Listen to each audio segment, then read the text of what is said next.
あれ来て聞いてテレビ来て聞いてところであんまちこしてから目が悪いなあらら、私頭それててそれ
駅通りに入ってまいります。こちらは豊洲工場会高松飛行です。先頭に高橋、大野木百広、そして三役、会長、伊藤慶、会長、東伊藤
おい、早いち言うよ、早いち、一来一来。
の皆さん、お疲れ様でございました。外集まった横町へと入っていただきます。霊団の皆さん、本当にお疲れでございました。続きまして、高森保育園の皆さん、佐伯 PTA 会長さん、お疲れでございます。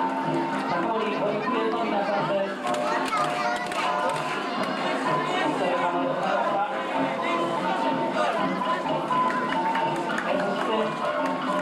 JA 遊び団の皆さんです。JA 遊び団高森中央市の皆さんです。JA 遊び団の皆さんです。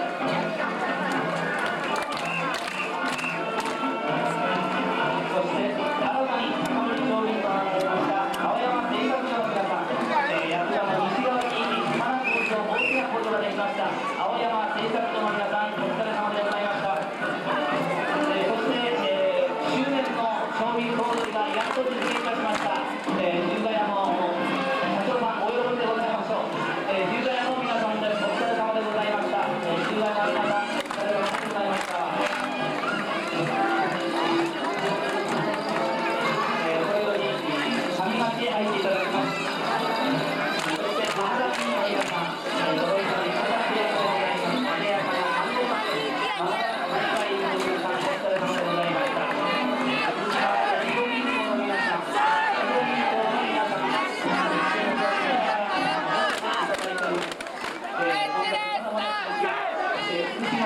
熊本県林業組合の皆さん、林業組合の皆さん、お疲れ様でございました。そして高森郵便局の皆さん、昔のポストの色です真っ赤な感じの郵便局の皆さん、お疲れ様でございました。そして平田金吾の皆さん、お疲れ様でございました。上町へと帰ってまいります。平田金吾の皆さん、お疲れ様でございました。そして愛好園の皆さん、日頃お世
いつも懐かしの高森お宝映像をご覧いただきありがとうございます。 TPC では昔の映像を探しています。個人で撮影された 8mm フィルム、 VHS ビデオテープ、ベータマックステープ、 8mm ビデオテープ、ミニ DV テープなど提供された映像は高森町のアーカイブ映像に後世に残す歴史として大切に保管します。 TPC までお気軽にご連絡ください。